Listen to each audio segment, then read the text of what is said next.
How's it going, people? Hope you're all good. Welcome back to the show. Tonight's just me. I thought I'd do a little bit of a roundup, and seeing as the Champions League draw has literally just been announced, I thought we'd have a little bit of a chat about that first, and then we'll go into some Arsenal transfers, we'll go into some general transfer news, and then, of course, looking forward towards the weekend's games. Hope you're all well. Hope you've all had a great week, and I hope you're all going to be enjoying what is probably going to be a very hot bank holiday weekend, from what I'm being told. Today was a little bit rainy where I was in parts, but certainly for me, looking at what we're going to be up to in the coming days, I think it's going to get very, very warm again. Big up everybody in the chat already. Big up yourself, Lynn. Says, good evening, Dan. Hope you have a good day. I hope you had a good day as well, Lynn. Thank you very much for tuning in. Jez, mate, I hope you're well, bro. I hope you're all good. I was going to do a video about this, but I feel like everybody has sent the message out, and I feel like I've sent the message out enough on my Twitter and Instagram. For all those that don't know, Jez was attacked, him and his wife, the other night out for dinner because of his opinion on Mikel Arteta. Absolutely shambolic, disgraceful, and disgusting as far as I'm concerned. But a lot of people seem to have this massive hatred for football opinions of late. And for me, I just don't understand any of it. I don't understand any of it. You know, Jez has questioned the manager. He's not convinced by the process. And I've been exactly the same. But apparently you're not allowed an opinion now because you get attacked. It's absolutely disgraceful as far as I'm concerned. Jez, it's great to see you in the chat, mate. Great to see you back. I hope you have a speedy recovery. And of course, your wife as well. I just want to move on now. And so does Jez. Jez, yes, mate, we just want to move on now. 100%, mate. And so do I. It's an absolute shocking world that we live in. But of course, we do need to move on. And I'm glad that you're all right, Jez. That's the main thing. Let's talk about the Champions League, shall we? Let's talk about the Champions League draw. Listen, I'm not going to say it. I'm just going to read it out. I'm not going to say it. I'm just going to read out what we've got. Group A in the Champions League: Ajax, Liverpool, Napoli, and Rangers. A good group, to be fair. One that I think Liverpool will definitely get through.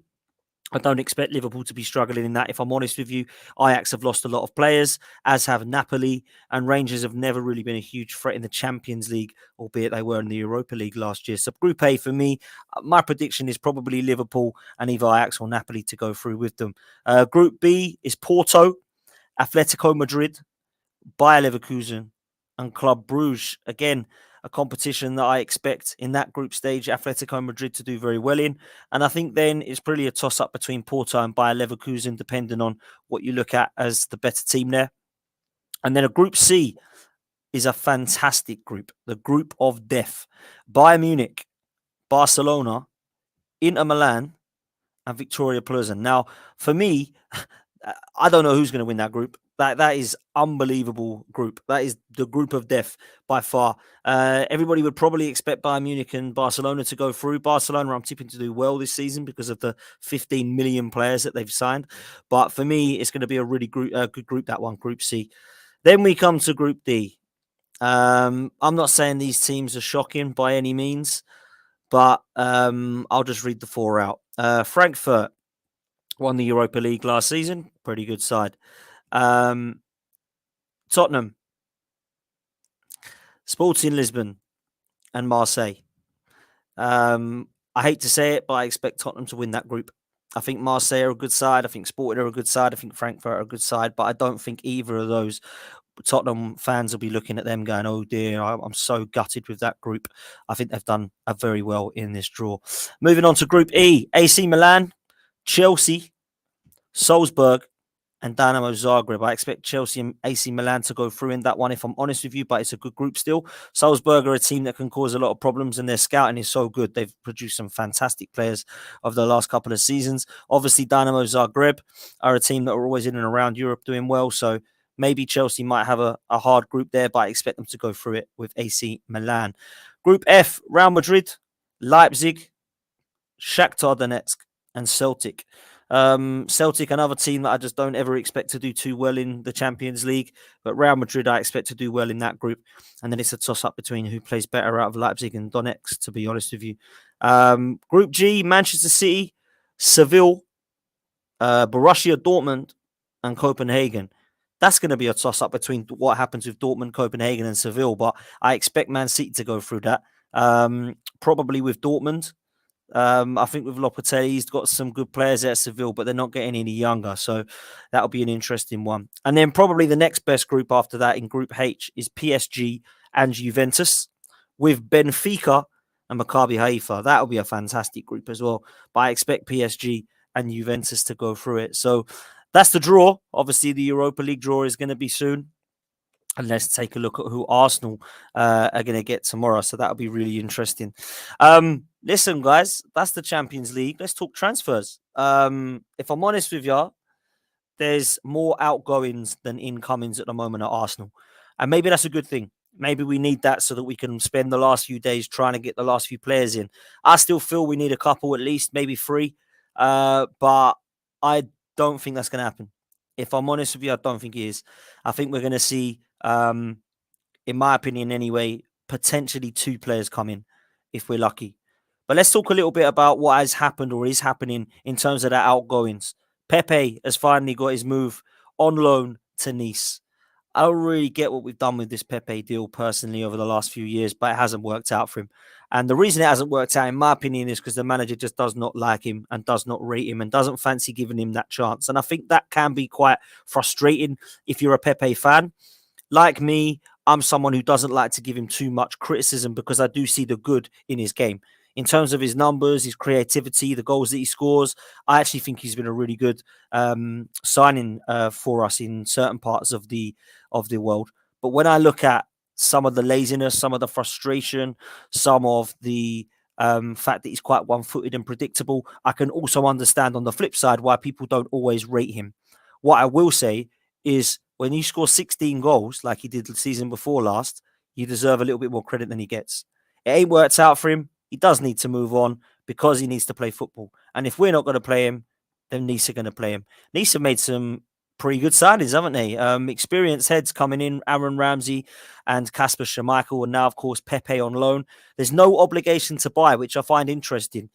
Does Mikel Arteta want him to go find his feet again and get himself some confidence? Or is it just that nobody wants to actually put an obligation price on his head just yet?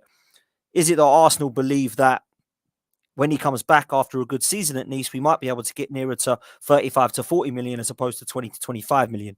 It's yet to be seen. I think he'll have a great season over in France because I think he does exactly what we bought him for, and that's score goals and create. And whether you're a big fan of him or not, the facts are there. He did it at Lille. He's done it at Arsenal in terms of when he has been given the chance. And I think there's been opportunities for him that he's fluffed of late. And I just don't see him suiting into this system, unfortunately, for me. So I think he has to go, and I think it's a good move. 140k a week. I think he's taken near to 100k a week at Nice, maybe even less than that. So that's why I think it took quite a while. In terms of other outgoings, Ainsley Maitland-Niles looks like he could be on the move. Now, I'm hearing this could be a permanent deal, but a lot of other people are saying that it's potential loans with an obligation to buy. I'm hearing quite a lot of different things. So I'm not going to allow you to quote me on what the price is or what the loan deal might be. But I know the 2 clubs that are interested are apparently West Ham and Southampton. Now, there was rumours of Nottingham Forest a few weeks ago being interested in Ainsley Maitland-Niles. And let's be honest, I think he'd be a good signing for all 3 of them. I know it sounds silly that, players like him can come in and do a job, but actually he could do more than that at a team like that. Let's not forget that Ainsley Maitland-Niles is a versatile player that got us to an FA Cup win ahead of Bukayo Saka only a couple of years ago. That got himself into Gareth Southgate's England squad as a wing-back or full-back. They can play right wing-back, right midfield, centre midfield, defensive midfield, left back, left wing-back, left midfield. He's a player that can come in at a time which you need them. And I believe that when he was at West Brom under Sam Allardyce, it didn't really work out for him in that position. And I think it probably allowed him to look at his career and think, where is it that my position actually is? Where do I want to play?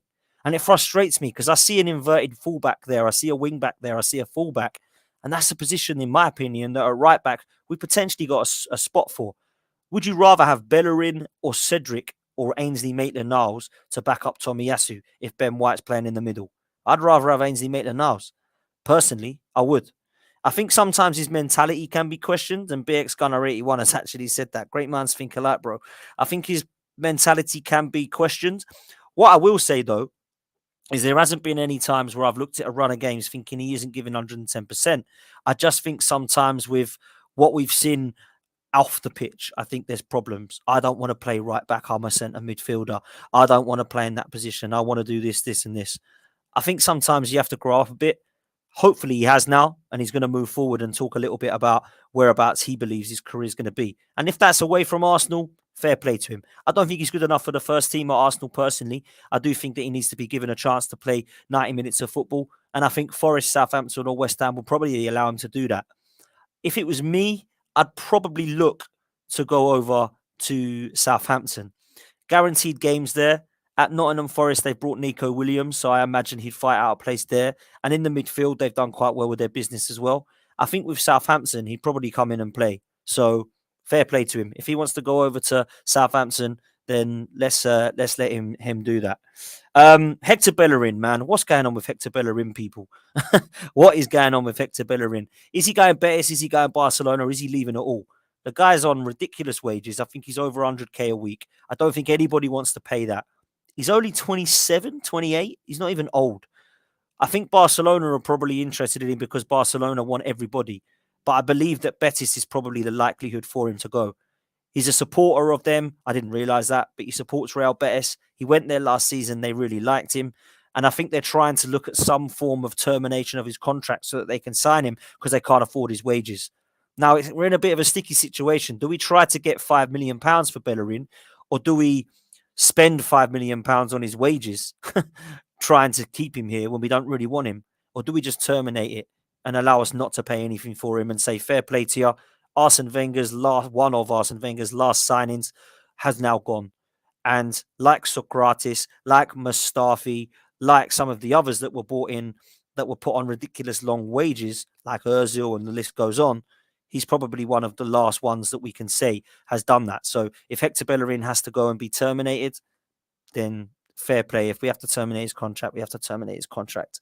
Let's talk about some of the incomings, though, shall we? Because I think that's probably about it for the outgoings as far as Arsenal are concerned. But when I look at what Arsenal can do in terms of the incomings, I still think there's two positions that they're looking at. Now, a lot of people think we need another forward. I would agree with that. It doesn't look like that's going to happen. Some people are saying that we need another right back. Well, we're trying to get rid of right backs, so we ain't going to get another right back. I think where we're short, in my opinion, is centre midfield and defensive midfield. Now, we're not short in terms of numbers. We're short in terms of quality for me. And Tielemens is the one that people are talking about. I don't see Tielemens as a destroyer. I see him as a number 8. I don't see Tielemens as a Thomas Partey replacement. I see him as a Granit Xhaka upgrade. So if that is going to happen, then I think it's great because it upgrades one position, but we're still a destroyer short. If Thomas Partey gets an injury like he has over the last 2 years, I still think we're struggling. I still think we need a quality defensive midfielder in there that's going to come in and make no difference when Thomas Partey's out. Now, the one I would keep talking about, and the one I would go for, is Ibrahim Sangare from PSV. I really like this guy, man. I really do like him. I feel like he is an absolute monster and a beast and has all the physical presence and attributes that you need in a defensive midfielder. But also what he does is he can play either box to box and cause a nuisance because of his presence in and around the midfield.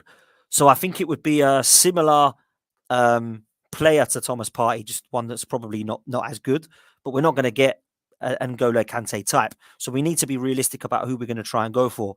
And him, for me, would be a great signing. I'd like to see somebody like that. Don't think it would cost an amazing amount, and I think it would be someone that can come in and cause problems. So that's the one I would probably go for. In terms of centre midfield, Tielemens. Let's talk about Tielemens. Listen, I've always liked him. Thought he was a great player. Think he's a great player for Leicester Club and Country. Think he does a lot of defensive work that people don't give him credit for, but also he's obviously, of course, great going forward, linking up play. I think he works hard. The problem with Tielemens, some people will say he gets to about 70 minutes and his legs have gone.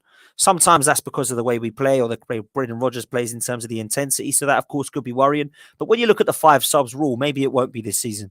Maybe with the competitions we've got, people won't be needed to play 90 minutes of every single game. I quite like him. I think he's got a lot of quality. And of course, he's somebody that is experienced. He's 25 years old, not 20. He's had 7 years of football over at the Belgium League, over at Monaco, and now at Leicester. So he's Premier League proven. I think it would be a good signing. My only qualm about this is how much do Leicester actually want, guys? Like, if he's going to be a free transfer in the summer and Arsenal are going to get him for a free, are we going to want to fork out 40 to 50 million is what I'm being quoted by Leicester for a player who's got 1 year left in his deal and he's going to want a lot a week? That's what Arsenal are now looking at, thinking, is this going to be worth it? Now, if it was me, you have to look at how badly do we want him? Do we want him heavily or do we not? A couple of other people are mentioning Caicedo from Brighton. I don't think that's going to happen. They've just lost Bissouma. I don't think they're going to want to lose another one just yet, but maybe that's one for the future. And the other, of course, player being mentioned in that position is Milinkovic-Savic. Now, I like everything about this guy. I think his attributes look fantastic. I do think he's probably the profile needed for what we're after, and I think can play in both defensive midfield and number 8. So that would probably be the one that everybody would want. But again, Lazio are going to be looking at something from 60 to 90 million. And I just don't think that Arsenal have got that money after having spent so much already. So that's the centre midfield situation. If you used to ask me now, I think we probably will have Tielemens by the end of this window. I think it will probably happen. There will come to some form of agreement, and I think it will happen. The reason it hasn't already is because they're looking at price. Now, I ask myself, why has nobody else gone in for this guy? Why has Manchester United not looked at him? Why has Liverpool not looked at him? They need a centre midfielder as far as I'm concerned. There's something dodgy about that. And the reason I think it is because I think he's already, from what we hear, agreed personal terms with Arsenal. They're just not really set up on the price. And I think that could cause issues. If I was to rate this one as far as happening, I'd probably give it a 7 out of 10 as far as getting Tielemens going. That's how likely I would say we are of getting Tielemens. So it'll be interesting to see what happens with that one. The other position I believe we're linked with is, of course, right wing. I look at the right wing situation and think that if Bukayo Saka is out, then what happens? Does Marquinhos come in? Does Smith Rowe come over to the right-hand side? Does Martinelli come over to the right-hand side? Does Vieira go out there? None of those options I feel would be anything other than potentially risky. We don't know what Marquinhos or Vieira are like as a right winger yet. We've seen bits of Marquinhos in the under-21s, which looks good. And Fabio Vieira we haven't seen yet in an Arsenal shirt. So it's going to be interesting, isn't it, to see where we go with this position. Rafinha was being tipped to come to Arsenal a few weeks ago. So it looks like that position is one that we're looking at. And I think they're looking at Bukayo Saka and thinking, we don't want to burn this kid out by having to play him all the time. And now that Pepe has moved on to Nice on loan, we're going to have to replace him, guys. So who is there? The one everyone's talking about is Pedro Neto. I would love this signing. I really like him. I like everything about his game. I like his ability on the ball, technically gifted. I think he works hard. He's tenacious up and down the wing. I think he fits into the mold and the positivity of what this setup is about at the moment. And I think he would definitely show some telepathy within some of the young players around him. But his injury problems concerned me last season. Now he's young, so it doesn't mean he's going to get injured again for the rest of his career, but it does obviously concern me that he's got a few injury problems. So I'll be looking at that as a potential risk, but the rest of it, I'm really liking it. The other players that I mentioned, Jeremy Pino from Villarreal. I don't know much about this kid. He's 19 years old. He's got a high ceiling. And I think technical ability-wise, I think he's fantastic. But I don't really know how many of the goals or numbers or outputs are that great. Not at the moment anyway, but for a 19-year-old, we can't be too harsh. That one, I'm not so sure I can see happening. I think it's gone pretty quiet, and I think it's one that we're looking at. A little bit like the Shakhtar, the next winger that apparently we're looking at. I'm not going to butcher his name, but we're looking at a Ukrainian winger as well, who I think is 21, a blonde hair winger. Someone will be able to tell me in the chat. I'm not going to say his name because I will definitely get it wrong, and I can't pronounce it. But we're looking at him as well. And, of course, the other player is Zaha. I just think the boat's sailed with Zaha now. I think he's 29 years old and albeit a fantastic player, I just don't see it happening. I don't know what it would cost us. You're probably looking at anything from between 45 to 60 million because they wanted 70 last year or the year before when he had his transfer request in. He looks happy at Palace. Don't get me wrong. I'm sure he'd come to Arsenal. He's a massive gooner. But I just don't see this one happening. I really don't. And I think he's going to be wanting to play first-team football. And I think the player that we're going to be bringing in is going to be fighting for that position with Saka, not coming and playing ahead of him. So this is going to be an interesting one. The other thing is Zaha plays more as a left winger, and I think he's nailed down that position now. So do we want to swap things around with Martinelli and Smith Rowe, who's struggling to get games at the moment? I'm all for competition, but at the same time, you don't want to ruin potential. And I think that we could do that if Smith Rowe he's not going to be playing under Martinelli and Zaha. Where's he actually going to fit in? And that could be a player that could get affected by a Zaha move. So I think Pedro Neto is the one that looks likely. When you look at what Wolves have done with Gibbs White and Jota over the years, it's hit 40 million and they've accepted it. We're going to have to go around that region. I think if you look at Jota going for 42 million, was it? We're going to have to pay about that 42 to 50 million for Pedro Neto. Now, is that a good signing? Some people would say yes, some people would say no because he doesn't score enough goals. I think it's going to be interesting personally to see what happens with this deal. So that's the way that I see. Guys, please do me a favor, smash the like button. Please smash the like button. I know everyone goes on about it and it gets boring even when I hear it, but it really does help me out massively. It allows this content to be shared a lot quicker and found a lot quicker as well. And if you haven't smashed the subscription button, please do, because I'm trying to get myself up to 5k. I'm at around 4,260 at the moment. So if we can try and get me up to 5,000 ASAP, that'd be amazing. The channel's new. I think we're about 8-9 weeks in. So to hit this already, I'm really humbled. But if we can keep it going and support the content already, this would be a fantastic number to try and get up to 5k. So I appreciate that, people. Let's talk about some of the other clubs, shall we? We got to talk about what the hell has happened to Dele, Alli, by the way. Now, I remember this kid coming on the scene at MK Dons and then Tottenham signed him and everyone said to me, oh my God, we've got the next Gascoigne. I started to look at him and I thought, he don't look too bad. Let's see what he can do. And I always thought he was a little overhyped. I always saw a good player, thought he was an okay player, but I never really saw a Gascoigne or a Gerrard or a Lampard. I saw the potential to be one of those, but I looked at him and thought there's certain aspects of your game that are really good to watch. And there's certain parts of it which are a little bit all over the place and a bit scatty. And when he had that season under Pochettino, everybody started to rate him as the best young player of the year award, which he won. And I thought maybe people are overhyping him because he's English, but actually the talent's there. I can see it. But I never saw him in the same light as any of the names I've just mentioned. I just thought he was a good player. And I think then we saw that he was a good player because he was never elite. He was never world class. He was just a good footballer. Then when he lost his place at Tottenham and went to Everton, everyone said Frank Lampard will sort him out. He'll be absolutely fine.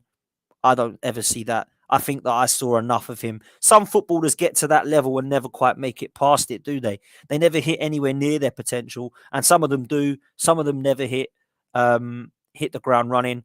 But with Dele Alli, I think he hit the ground running, but got to as far as he could at a young age. And some people hit 23, 24 and never get any better. It just happens. I believe Marcus Rashford is probably another example of that. I don't see him as someone who's going to go on to be a Thierry Henry like everyone expected him to be when he first came on the scene. Another one that I thought was overhyped. Good player, not an elite player. He's now gone to Besiktas, Dele Alli, on loan, and I just think it's a player that we just won't hear much from now. I just don't actually see he's ever going to come back from it and be a great in the Premier League. So that's my honest opinion on that. A team that I think are probably going to be surprising a lot towards the coming days of the window being shut is Newcastle. They've obviously gone in for Alexander Isak for around 60 million euros. And for me, that's a good signing. I look at what Newcastle need, and I think with Chris Wood and Callum Wilson, you've got okay strikers there when they're fit, but when they're not, you're going to struggle. And I think Alexander Isak is going to need a few weeks to settle, but trust me, he knows where the goal is. When Martin Ødegaard played with him at Real Sociedad, he scored 17 goals. So that means when he's got creativity behind him, he can put the ball in the back of the net. And we're starting to see, aren't we, this season, this Newcastle side look dangerous in front of goal. With Callum Wilson, with St. Maximan, with Bruno Guimaraes in there, with Joe Linton's new position, I think they've got a great chance of doing very well this season, Newcastle. And Alexander Isak is definitely not going to harm that moving forward. I think that and probably one more shock will probably be happening at Newcastle. And let's be honest, guys, I said in 5 years' time, this team would have lifted a major honour. And everybody said, no, it'll take longer than that. That's 10 more transfer windows, by the way, 5 years. So even if they buy one big player in each of that, they've got 10 world-class players potentially to buy. They'll be fine. Trust me. They'll win trophies, yes, but they'll go and compete at the top level, in my opinion. So it's going to be interesting to see what Newcastle do in this window. Let's talk Chelsea, man. Chelsea and Man United. Let's talk about them quick before we wrap up. Oh my God, what are we seeing with Chelsea and Man United? It seems they've left everything late this year, right? It seems like everything's been left late and now it's just panic mode. Who do we need? Let's just throw money at people. Anthony Gordon is not worth 60 million, my guys. Honestly, 4 goals he scored. A couple of them were of deflections.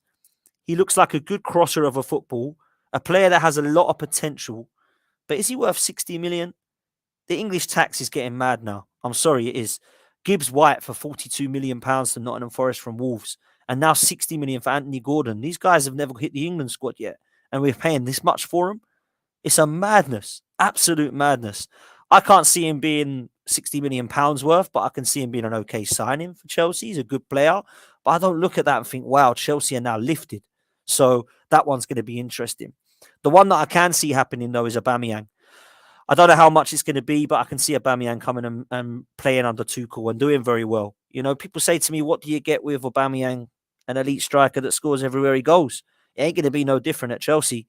If you think he's going to fit into the system or not, that's another question. But trust me, he'll score. He'll score goals because that's what he does. He'll give you zero work rate at times. He'll give you a lot of problems off the pitch at times. He's probably not going to give you the mentality that you need to win, but certainly what he'll do is he'll definitely score you goals because that's what he does. He scores goals, guys. So if Aubameyang goes to Chelsea, he will score goals. And the other player that looks likely to be off there or wants to go there at least is Wesley Fofana. I'm not so sure if people believe he's worth 80 million. If he's worth 80 million, what is William Saliba worth? Let me pose that question to you. Wesley Fofana is a good centre-half, and I think he'll improve Chelsea. And if Chelsea were to get Wesley Fofana, the Inter Milan centre midfielder they've bought, Aubameyang and Gordon, then they can probably sit back and say with Koulibaly and Sterling, they've had a very good window. I don't see De Jong going to Chelsea or Man United. I think that one's just going to stay in Barcelona. If anything happens last minute, it'll be because he forces a move out there. I'm not so sure that he wants it. I think Barcelona are trying to say to him, look, we might need to sell you. And I don't think he wants to go to Chelsea or Manchester United. So that one we'll have to just watch this space for, if I'm honest with you. As far as Man United are concerned, Anthony looks like he's going to be the next one through the door at Manchester United. They're prepared to pay up to £80 million to Ajax. I mean, they're just buying the Ajax guys, aren't they? Do you know what I mean? Even Christian Eriksen was at Ajax when he was young. They've got him, they've got Lisandro Martinez, and now they're going for Anthony, and they want De Jong. I can understand it because, you know, and Donny van der Beek as well, by the way. I can understand it because of Ten Hag, if I'm honest with you. But I think he needs to do more than just buy an Ajax team to replace the Man United side with. There needs to be a lot more there for me. And when I saw them against Liverpool, although I thought they were shocking, Liverpool defensively, they did look a different side. So it's going to be interesting to see what style of play Ten Hag implements with these players who, let's be honest, in some parts of the pitch have quality, but in other areas just look shambolic. And then, of course, the news today or yesterday and today at West Ham that they are putting a bid for Lucas Paqueta. Now, it's been rejected. I think it's around 34 million, something like that. Arsenal were linked with him. Edu apparently has a good relationship with the player and the agent, and I think it's a player that we were linked with. I'm not so sure that he would be a player that Arsenal was too interested in now. From what I'm being told, he plays more of a attacking 8 to number 10 in a position that's probably similar to Ødegaard and Fabio Vieira and Smith Rowe. If he was more of a holding midfielder, then perhaps we would put in a bid. My only qualm is, could he play up top? Is he a false 9? Is he a forward? Is he a big target man? Questions to be asked. I don't know much about the guy, I'm afraid. All I know is that he's very, very close with Bruno Guimaraes, so don't rule out Newcastle putting in a bid for this guy towards the end if they're looking and sniffing around what West Ham are doing. Could be interesting to see, that's for sure. Guys, it's going to be an interesting few days. I can't lie. This time next week, we're going to be talking about the deadline day. There's going to be some stuff happening for sure. So I think it's going to be watch this space. I don't think any of these teams I've mentioned are done yet. I think there's going to be activity happening in and out from these clubs. So I think it's going to be a really enjoyable few days. Games for the weekend. Listen, Arsenal's predictions against Fulham, for me, I think we're going to be going in there confident. I'm encouraged by what I've seen so far. And we have to look at that and think to ourselves that 3 points is a must. Fulham are a good side. And they've impressed me, actually. Mitrovic, going to be interesting to see what Saliba can do against him. But I do fancy Arsenal to take 3 points. Before I do go, I'm going to take some of your questions. This one's come from Christian. Hope you're well, bro. Says, what's your top 6 prediction now? Interesting. My top 6 prediction may have slightly changed. If I'm being honest, there's only 3 games in. A lot can change. To be fair, it all depends on Chelsea's transfer window for me. I don't stand corrected with Manchester City. I think they're going to win the league. I think Liverpool are in a title race still. Once they get their players back, they're gonna be firing on all cylinders. Trust me. With Darwin Nunez, with Jota, with their midfield back with Fabinho and Thiago, with Kenyatte and Matip back, we're not going to see the Liverpool that's got beaten by Manchester United. They're going to come second, in my opinion. Still, 3rd place is interesting. I'm going to stick with Tottenham because they haven't shown me anything to show that they're not good enough at the moment. Because when they play poor, they pick up points. I didn't think they were great against Chelsea. They got a point. I thought they were poor in the first half against Wolves. They won the game. And I think Conte is going to do that. Their team looks poor in certain areas, but Conte will drag them over the line. I still don't think they're done in the transfer window. And I think that they've actually got some players with some strength in depth now. So I'm going to go for them 3rd. As for 4th, I said it was going to be Chelsea. And I'm going to change my mind at the moment and say that Arsenal are going to get it. Because I think we've done enough this window and I've seen enough with Gabriel Jesus and Zinchenko and Saliba to say that we've improved. And I think we've definitely improved enough. I think Chelsea have regressed. I don't think they've improved on what they had last season. I think they've lost players they haven't replaced. And I think they're a bit all over the place in the market at the moment. And the pressure is on Thomas Tuchel. So if I was to say that now, and it could change at the end of the window, and I did say I was going to make my final prediction at the end of the transfer window, so it could change again. But I'm going to say Arsenal might nick top 4 ahead of Chelsea, and Manchester City will get 6th. So that's my top 6 prediction. Last question. David has said, how many goals do you think Jesus will get? I think he'll get 20 goals in all competitions, bro. And I think he'll probably get 12 to 15 in the Premier League. That's what I'm going for. He's not someone who scores every single game. He's not going to get 30 odd. I said 15, I think it was towards the start of the season. And I think he'll hit it over to 20, maybe 20 plus if he starts to play in the other competitions. I think he's got the potential to easily get 20 to 25 in the league. I really do. So it'll be interesting to see what happens. It really will. It's going to be a great season, guys. It is. It's going to be a very good season and one that I'm looking forward to. I think Newcastle are going to be very, very hard to beat. I think they're going to fight West Ham for the Europa League conference spot and probably Man United in the top 6 spot. I think Brighton and Palace are looking very, very good. And Leeds are looking like a surprise package this season. That midfield looks very, very good. I can't lie. They lost Calvin Phillips and Rafinha, and a lot of people tipped them to go down. I tipped them to be in a relegation fight.